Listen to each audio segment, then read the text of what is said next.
Today's recipe is a very simple one. Let us learn to make dry double beans korma or curry. This goes well with dosa, rice, puri or any varieties of roti. Hi, welcome to Ambika Shitty's kitchen. So let's begin the recipe. Here I have taken overnight soaked dry double beans. This is 500 grams in measurement, and I have added it to pressure cooker. Along with it I have also added 3-4 teaspoon of salt and 3 cups of water. So we are going to pressure cook it for 2 to 3 whistles on high flame. Soaked dry double beans get cooked very fast when cooked in pressure cooker. So 3 whistles are enough. 3 whistles on high flame. So this is done. We can now once check whether it is cooked well. Double beans are cooked well and they have become very soft. Let us keep this aside now. Now to prepare the masala, first we heat 2 tablespoons of oil. To this we add 10 garlic cloves and 1 inch size of ginger. So we'll slightly roast it on medium flame, and then we add 2 onions. Onions can be roughly chopped. Here I have thinly sliced it. We'll saute the onions for 2 to 3 minutes, and then we are going to add 2 to 3 green chilies and 3 tomatoes. Again, you can roughly chop the tomatoes or just thinly slice it, and we are going to mix it well. If you want, you can add half teaspoon of salt over here so that tomatoes become soft very fast. I haven't added. I have cooked it on medium flame for about 5 minutes. This is cooked well. Now we'll let it cool completely. Meanwhile, in a mixie jar, we are going to take half cup of fresh grated coconut, 10 soaked cashew nuts, 1 teaspoon of poppy seeds and little water. Poppy seeds and cashew nuts should be soaked in water for 15 minutes before grinding. We need to grind it into a very fine paste. So now the cooked onion and tomato mix has cooled completely.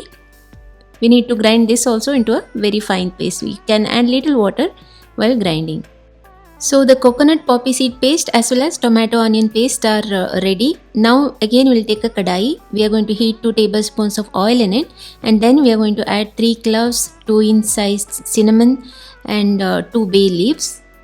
We are going to roast it well, and then we are going to add 1 finely chopped onion. We'll fry it well. This is done. Now into this we are going to add 1/3 teaspoon of cumin powder, 3/4 teaspoon of coriander powder, 1 teaspoon of chili powder and 1/4 teaspoon of turmeric powder. We are going to mix it well, and then we'll add the tomato onion mix, the paste that we have prepared. We are going to mix it again. We don't have to fry it for a long time because this has already been cooked and then made a paste.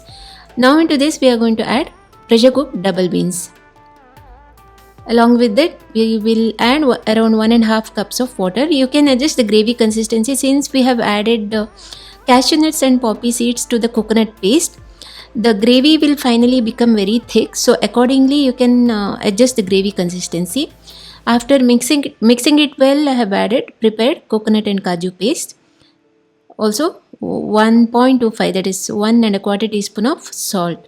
So we are going to mix it well again. The dry double beans are already pressure cooked, and the tomato onion paste was cooked already, so we don't have to cook it for a long time. We will just boil it for 5 to 6 minutes, that's all. But in between we have to keep stirring it to check the consistency because it gets thickened fast because of the cashew nut paste. So finally we'll heat 1 teaspoon of ghee in a pan, and we'll add half teaspoon of garam masala, half teaspoon of Kashmiri chili powder and 1 teaspoon of crushed kasuri methi. And to enhance the flavor, I have also added 2 tablespoons of coriander leaves here to the ghee itself, and will give a nice mix. And then we are going to add this masala mix to the curry. So our delicious double beans korma or curry is ready. You must try this recipe. The same masala base can be kept, and you can add any other beans or lentils, or you can even prepare paneer korma or any other vegetable korma with this kind of masala. Finally, at the end I have added 1 teaspoon of lime juice also. Just mix it well, and this is ready to serve.